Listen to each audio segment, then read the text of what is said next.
Welcome, everyone, to a new episode of False Nine. I am here with my boy Mark Gonzalez. I am Byron Garcia. How are you doing today, Mark? Staying dry, man. Been rainy all week here, but nonetheless, doing good. Getting ready for an Inter Miami match week, so let's get it. Awesome. So this past week, we had some time off of soccer as Leagues Cup continues to play on. Mhm. Um, and then this Saturday, we have FC Cincinnati in a battle for the top. I believe that there are very high stakes this week, and I Yep. don't mean cow. There is a chance to get into the playoffs on the line. There are missing pieces for both sides, FC Cincinnati and ourselves. Hmm. Um, and then we'll get into some. We'll just say it's not even. We'll just get into some stuff later because I don't even want to call it anything else. Yeah, just leave it as stuff. Yeah. That's kind of where we're gonna go with it. So what do you got with FC Cincinnati? Definitely the toughest team we've played. They handed it to us last time. Um, Busquets at the center back position. I don't think that's happening this game. Can't happen this game. Game of this magnitude, supporter shield implications, first in the East. We're ahead by 5 points, same games in hand, same number of games played. So to win a game at home against the toughest team you've played, alongside Columbus and stuff like that, this is, like you said, game with big implications. We can solidify the playoff spot, and that's good. So then we can just focus on supporter shield.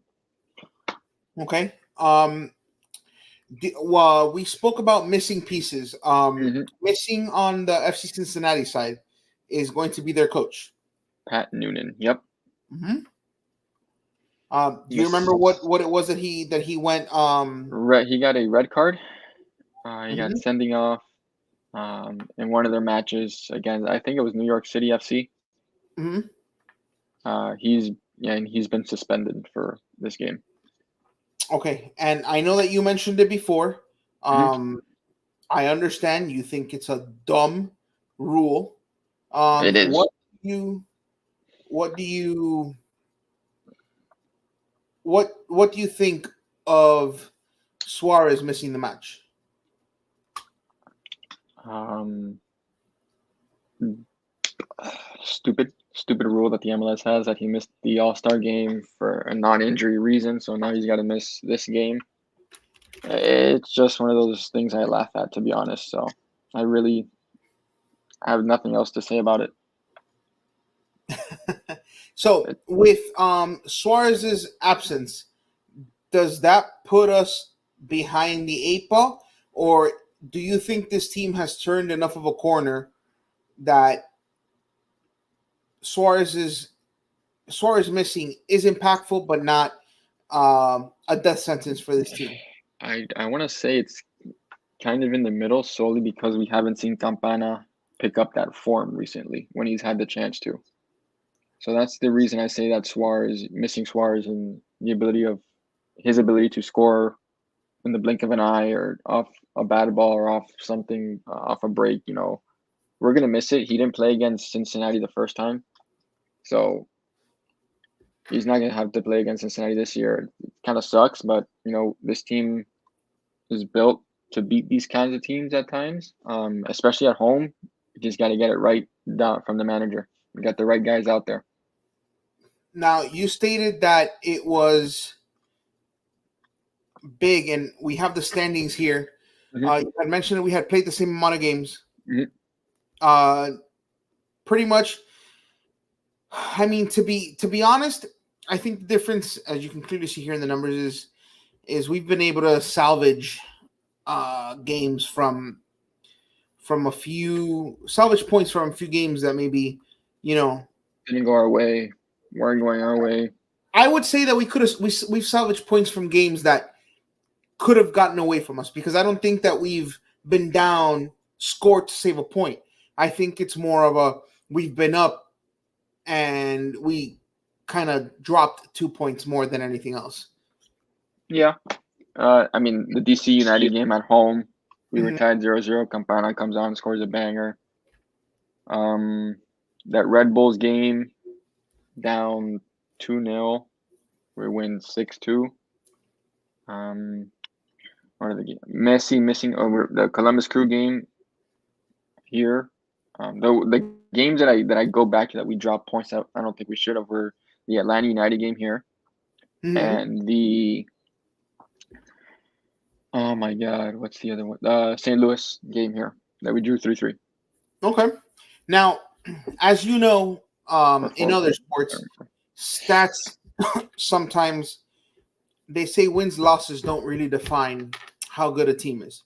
Mhm. So in soccer, one of those stats is goal differential. Not that it doesn't define, but that's my question. Mhm. As we see here the standings, we see a Columbus Crew team who is plus 25 and then Inter Miami at plus 17. Now we are 10 10 points ahead. points clear. They have 2 games in hand. They have two games in hand. But here's my question. Given what we saw, what was it, a week and a half ago? 2 weeks? Yeah, last Tuesday. No, Okay. not last. 2 Tuesdays ago. Okay. So 2 Tuesdays ago. Given what we saw, I know we have one of the best teams in the MLS, but the Columbus Crew still put a little bit of fear in me. And Yeah, then we're 10 points clear, mhm, but their goal differential is much better. mhm. Is this one of those stats that gives you an indication of how good a team is? And why And is it that we are 10 points clear of them and they still put the fear of God in me? we have the same amount of losses. They have 2 more draws than us, and they have 4 less wins than us. With 2 games in hand. Yeah, 2 games in hand. They are a good team. I mean, they are the best in the. I would say right now, along with LAFC, they play each other for the Leagues Cup Last title. year. They played MLS Cup last year. They played Leagues Cup title this year against each other. Okay. Sorry. They're the best. They're the best team right now on paper, in form. On the playing field. Diego Rossi is playing out of his mind. Hernandez is playing well. Darlington Nagbe's playing well. Their defense is playing well. So and Wilfred Nancy is arguably the best coach in the MLS. So all that together, you have a very very very good team in Columbus, and a team that is going to be a wrecking ball to face in the playoffs. Now, like I said, this Saturday we face Cincinnati. Yeah. So that's the team everybody's focused on. Mm-hmm. And yes, I respect, and yes, there's a little bit of down in terms of when we face Cincinnati.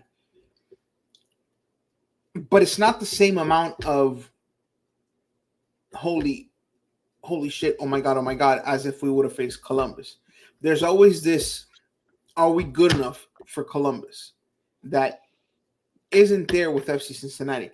And I don't know why that is, because FC Cincinnati has a lot of weapons. They have almost an entire U.S. men's national team back four at some point or another. Yeah. With Yedlin, Yedlin, Miles Robinson, yeah. Miazga. Miazga, there we go. I knew it was with an M. Miazga, and then I think they have a fourth random guy. And then they have Lucho. Lucho Acosta, they have Kubo, they have all those guys. And they had Brandon Vasquez, so imagine how much more dangerous it could have been. They have Arellano. They just have players everywhere. So why is it that we fear? Well, at least I fear Columbus. I fear both of them just the same amount, to be honest with you. They have Alvis Powell, who's a Jamaican international. Is probably the other guy. Waboto is very good. I know you said Columbus strikes fear in your eyes more than Cincinnati, but Cincinnati, I mean, Lucho Acosta is just a different player, man. He's so good. I don't want to. We're gonna have to face one of them So at one point for the Eastern Conference Finals. So why doesn't he get run with his national team? With the U.S. national team, isn't he national? Isn't he not a? Oh, did he naturalize already? Yeah, I'm pretty sure he is naturalized, and so is Mukhtar. Okay, I thought that hadn't been done. But okay, so beforehand, why he's really, really good. Why wasn't he brought in with Argentina? Is it because of the 10 we have here in Miami? 10 you have here in Miami, Dybala, who plays in Roma and Juventus. Who else?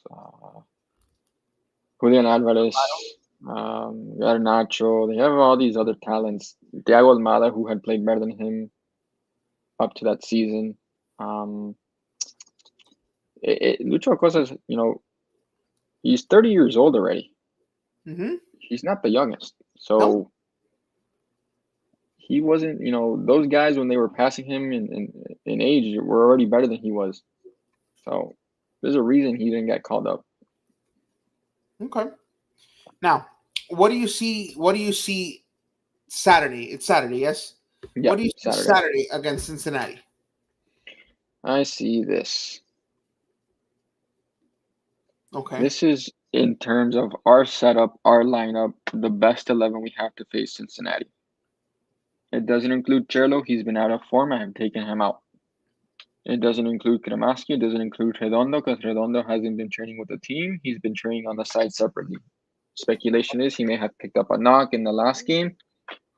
But nonetheless, I believe this is the best 11 to face Cincinnati. You have Busquets and Bright in the midfield, Bright sitting as a holding DM. Gomez has the freedom to go up and down the pitch as a true 8, and Busquets has the freedom to unlock Cincinnati's defense by going up. And what I mean is this. Alba and Frey have the freedom to move up in the attack. Frey's very good with his feet. He gets in on the attack, has 2 goals on the season, and we know Alba's quality. We've seen it. Bright sits back and hold. Gomez moves up. Rojas tucks into the middle to be that sort of 10 role like he does. This is something different without having Julian Gressel obviously on the right. Julian Gressel wouldn't tuck in as much. He'd play out wide more and serve balls in. But I don't have Gressel in this lineup solely because Rojas has been on fire. We need his goal contributions. We need his attack. We need the depth. I mean, the ability to break lines, the ability to play passes long, the ability to score, and he's been scoring for us. And then I obviously have Campana and Taylor rounding out the top 3 because Campana is going to go start for Suarez, who is suspended, like we said, and Taylor gets back into the squad, giving Gomez the run at center mid. All right, so this is the exact type of situations we brought Rojas in for. Mm-hmm. With Messi being in at the age that he is, we knew Messi was going to need breaks. I feel that Rojas was brought in to salvage some of the to missing... give us that creativity in the attacking third that Messi so clearly brought to the team. Now with Messi picking up the injury, I feel like that role has far exceeded its expectations and far exceeded the usefulness most people would have had for Rojas. And I feel that as having him as a luxury before, I think it was a real necessity having him now with Messi picking up this injury. Like you said, he provides us that creativity, that flair up in the top third that gives confidence to the other guys. Yep. I agree. And he's done it in Leagues Cup. He did it without Messi and in the run of games that we had. He's really picked up form these last couple weeks. So he needs to keep it going. And I think this is the lineup that we need with, I have Aviles as a center back with Martinez. I do think like I said, we cannot play Sergio Busquets in the back of this game against this team. Do you think they're just too fast, too physical in the back form? I just think they're too quick. They move the ball very, very, very quick. And getting caught out of position one time is a death sentence. We saw it last game. Orellano and Acosta and Kubo absolutely killed us. Yedlin and Assad up the flanks. They just outnumbered us. The last game we played against them, Alba did not play. We had Christoph and Busquets. Chelo played. Negri played. Redondo played. And Kremaski started. Redondo started. And Julian Gressel started. So I went for a very different lineup in this game. That's what, 5-6 changes? Taylor and Campana started, so they stay. Gressel for Rojas, 1. Redondo out. Busquets started at center back that game, so it doesn't count. Gomez starts. Frey starts, 3. Avila's 4. And Alba back, 5. So 5 changes from that. 6-1 defeat. Yeah. Okay. So now, defensively, this is what I would like to do. I drew these arrows back from Taylor and Rojas emulating a 4-4, a 4-1-4-1, essentially having them as wide left mid, wide right mid players in front of Bright, as well as Busquets and Gomez play centrally. And Bright, his job this game, all eyes on, as you can see there, 10 in navy blue, Mr. Acosta. So in basketball, because I know a lot of fans, especially in Miami, are very familiar with basketball. So this is almost like a box in one kind of defense where you provide that defensive support, but you say, Yannick Bright, lock this man up. And yeah, it's not going to be just Yannick Bright. It's going to be that triangle of Bright, Aviles, Martinez, knowing where Acosta's at. And Bright, also Aviles, Bright, Toto, and Martinez. Yeah, that triangle. Then you draw a triangle from Gomez, Martinez, and Alba, because let's face it, Acosta likes to run in every space to get the ball. The same with the triangle with Frey, Aviles, and Busquets. Everyone's eyes are going to have to be on Acosta, and also wary of the runners going in behind once he receives the ball. Orellano, Assad, Kubo. You took the words out of my mouth. With so much attention being paid to Acosta, does this leave the defense vulnerable to those runs in behind that cause mayhem and panic on that back line? I mean, one would think yes. The easy answer is yes. That just because you're solely paying attention to Acosta, a teammate is going to forget about the other quality players that this team has and will start against us. But that's where communication. We need to know where the runners are, when to pinch, when to take on the ball, when to step up, when to close out across. So all the little details defensively, specifically against this team, need to be on point. Okay, so I know that it's tempting to say, what do you think the result of the game is? But we're standing firm with this season's early change of no predictions. So we're hoping for 3 points. This is a game where we're genuinely hoping for 3 points this time. Yep. This season out, we should get 3 points. This is you would say a toss-up. This is a toss-up. Cincinnati's been very good on the road. We've been good at home. It's anyone's game. We just got to want it more, especially the next 2 games, winnable. So it'd be good, the next 3 games we can win 3 if we pick up the win on Saturday. Perfect. So moving on, earlier this week, we saw some team bonding on the Twitter streets from the team. This picture was added from Redondo's I think it's IG or it's his IG page. You see Aviles there, Redondo. I think that's Matias Rojas. Yep. And then Jordi Alba in the back. You have Chelo here in the front. Nico Freire. That's Freire.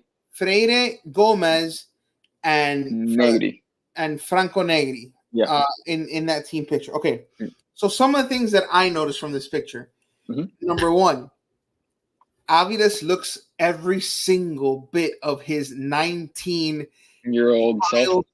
Oh my God. I saw this. And if I didn't know that was our professional team center back, I'm like, yo, whose child is this that accompanied that team? Yeah. I have this obsession with how Jordi Alba looks like he just woke up from the best nap in the world at all times. I don't Yes, know he how does. he does He it, does. He does that. He looks like that, and then drops four assists in one game. but he walks around and he looks like he just got out of bed and is asking what year it is. I Yep. don't know how he does it. I don't know. It's just a talent. We see, I don't know what it is. I think if I might start drinking Sprite and become a world class soccer player. I Uh, mean, yeah, Sprite is a popular drink there. Up every single player had a Sprite. I don't know why. I Some had like Sprite. coffee. Some had Perrier, which was the two old folks in the picture. Um, Alba and Nady had tonic water. I don't know if it's a Spain thing or an old thing. I'm not really sure. But it's great to see the team go out with such a mix of players because you got the young with Toto and Uh, Gomez. it is Argentina, Paraguay, and a Spaniard. Yes, But so you see, if you follow Inter Miami's like socials, like they do this asado thing every like Wednesday, and all the guys are in it. It's just they truly enjoy being with each other. Playing together and winning. The winning helps a lot, obviously. So it's good to see a team bond like this and produce on the field. no, and absolutely. What I love is that there's a almost like a genuine camaraderie. It's not a clique almost of how a lot of people branded Messi and friends or Hmm. Messi and co. Um, in terms of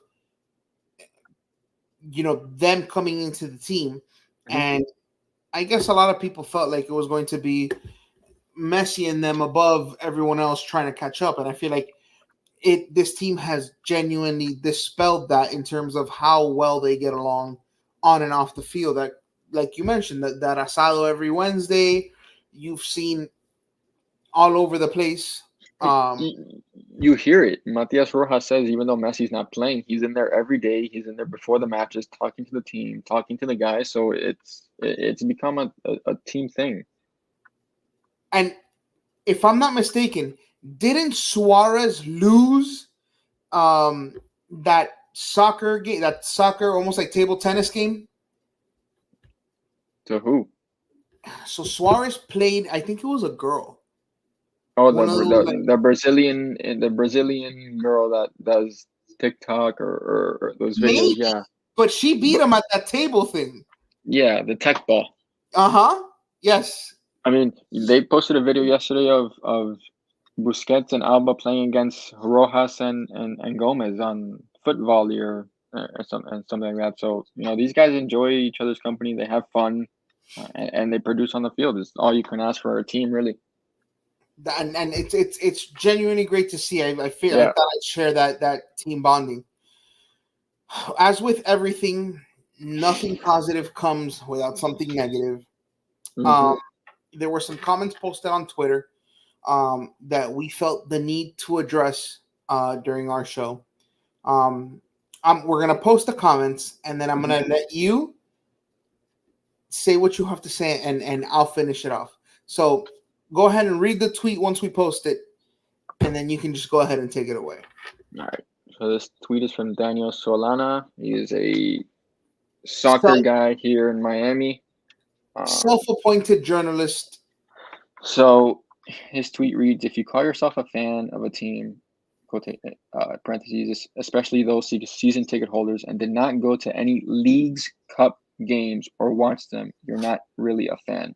You're just a whiny baby looking for attention and deserve to have your season tickets revoked." What the hell? I mean, if you call yourself a fan of a team and did not go to any leagues, cup game, or watch them, okay. There were two Leagues Cup games here. One was on a random Thursday. If you're a season ticket holder, you have tickets to the game. Sure, it's a Thursday. You have work Friday. Do you really want to go all the way to Fort Lauderdale and watch the game in a pointless, really money grabbing Apple TV? exhibition tournament type thing. No, I went. I got that someone invited me because they had tickets and they weren't going. They weren't season ticket holders. They just didn't want to go, and that's it. I got the tickets and I went. I enjoyed my time.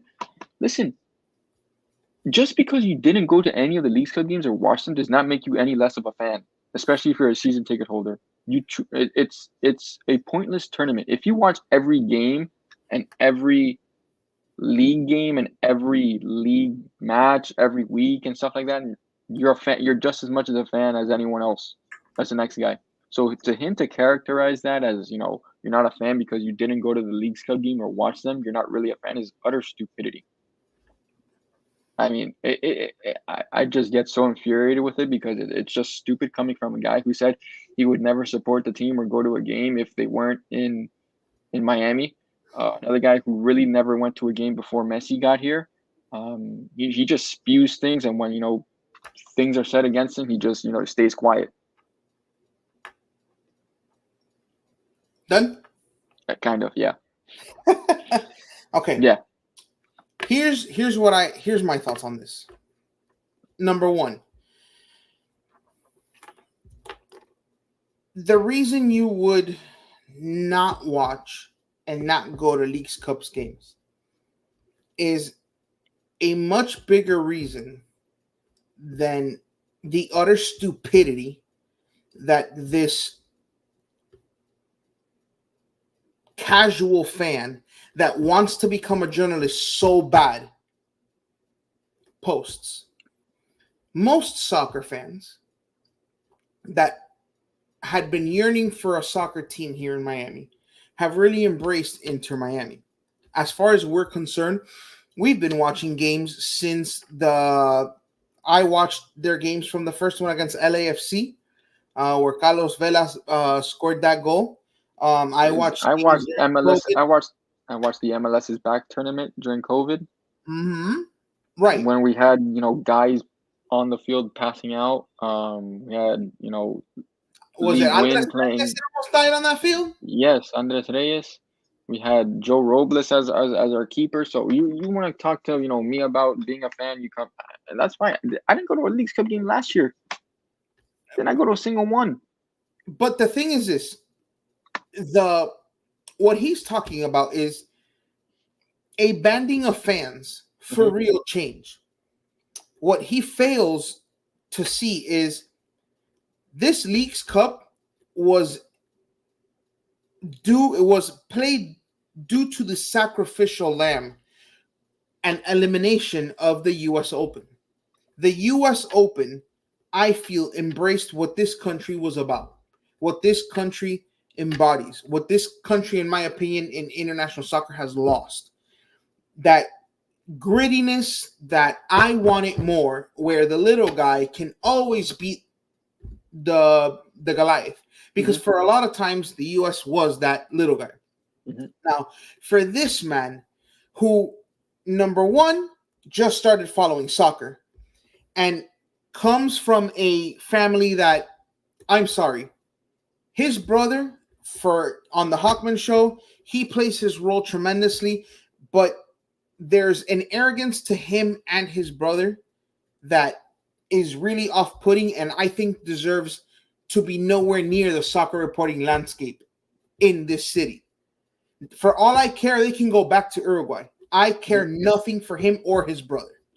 So, for him to very naively dismiss those fans that are trying to make a point, that are trying to make this soccer nation and this soccer city much better by putting their foot down to the U.S. Soccer Federation, to MLS, that we want the U.S. Open Cup, is a disgrace to what he fancies himself, which is a soccer journalist. And I'll be honest, from my interactions and my driving down these Twitter streets, nobody in that newsroom likes him either way. I think he is a troll. I think that he is just looking for clicks and attention. And you know what? Job well done, because we're talking about his dumbass. So, you know what? He can go and take his opinion and shove it where the sun doesn't shine. Because to me, absolutely anything that comes out of his account, out of his mouth, out of anything that has to do with the Solana family is utter trash and garbage. And if you want to record me, if you want to quote me, if you want to, my information is down on the scroll down at the bottom. It's right here on my picture. Y'all can send it to him because I will say it right to his face. I don't care that he's from Uruguay and he thinks he knows soccer. He can go drink his mate and jump off a cliff for all I care. But that's all I'm gonna say. And our boy Skrilla, we better win on Saturday. Tata needs to feel some pressure. Yeah, we been there, done that, my friend. I'm a little hot. I'm a little irritated right now, but yes, we covered the Inter Miami winning on Saturday. That's all I got. Man, that's it. All I got.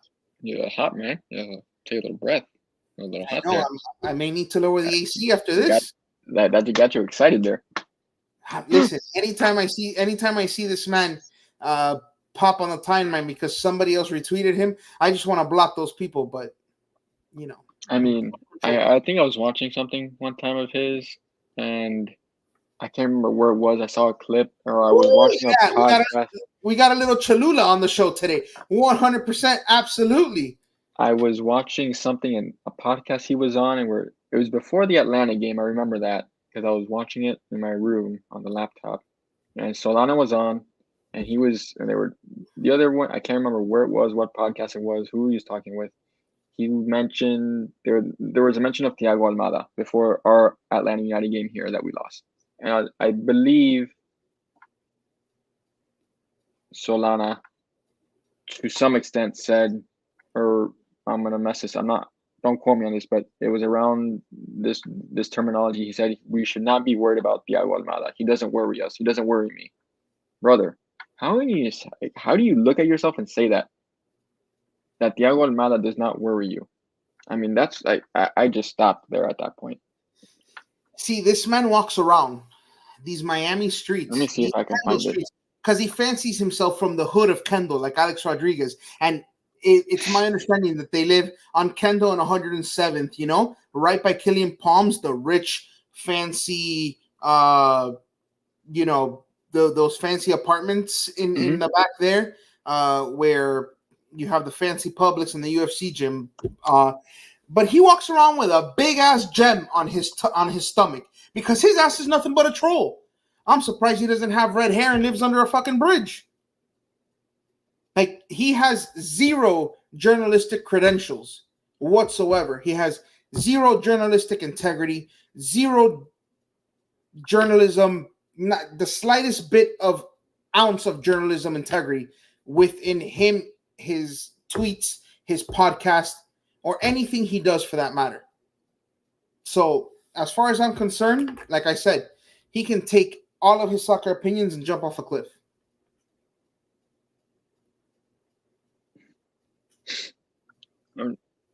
Give me 1 second. I'm trying to look for this video that he says this Almada clip, if I can find it. Our what is it? Stats and info. Research and info department. Hot on the case. But yes, Skrilla, thank you for tuning in today. We appreciate it. And yeah, it's a little spicy in here. It's a little warm. You know, you guys need to stay dry down there in Miami. It looks like it's about to pour here at the KSN studios. His quote, his response was, "I'm not really fearing anybody right now." To the question of, does Thiago Almada scare you a bit? Well, clearly he went to have a game against us, but to say that Thiago Almada, or to reference Thiago Almada as someone who doesn't scare you, is utter disrespect to the player. It is a stupid, asinine comment to make.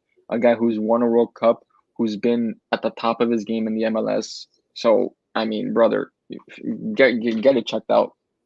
Listen, it's a reflection of his soccer acuity, his football acuity, or as he calls it, a football, because they always think that they're better because they're Uruguayan, acuity. And if we're rating it on a scale of 1 to 10, like you said, brother, you're a -2. And I'm going to put this out there. We have nothing against Uruguayans. except Solana. S. You can add an S to that one. Uruguayans. Solanas. Solana. Oh, Solanas. Solanas. Yes. Okay. Solanas. Then Luis Suarez, love. Cavani, love. Valverde, great player. Friends that are Uruguayan, love him. Forlan, one of Solana, my favorite players of all time. Diego Forlan, yep. One of the greatest World Cups I've ever seen him play in. In fact, when I don't root for Argentina or the U.S. men's national team, I root for Uruguay, except when they're playing the U.S. Fair enough. Now, if it was Chile, that's a whole different story. You hate Chile? I don't really hate them. It's just, like they're really nasty and physical. Like they get under my skin sometimes, how dirty they are at times. I mean, but it's their game. You got to respect them for it. I mean, it's the South American game. It really is. They bring out the physicality and try to get under your skin. And they're good at it. I forgot who it was. Great. Was it a Chilean player that stuck his finger up Cavani's ass? Oh, yeah. I don't remember. It was, right? I don't remember, but I know what you're talking about. Yeah. I think a Chilean player went right up, and I think Cavani responded and got a card for it. I mean, when you have time, go look at what Manuel Ugarte said to Rodrigo de Paul. He said something that you might find funny. Okay, yeah, no, we'll definitely do that. You have anything else to add for today? Nope. Okay, well, thank you for tuning in to this informative as we're slowly but surely trotting out new toys and new different things on the show. We're going to start incorporating videos, highlights, that kind of thing. We're trying to get bigger and better every single show. Thank you for tuning in on the new informative, spicy, I would say a little bit conflictive episode of False Nine today. We'll see you guys on Thursday. Talk about Cincinnati and the upcoming games ahead. Thank you, Skrilla, for tuning in. Thank you for being interactive, and we'll see you guys next Thursday. Have a good one, guys.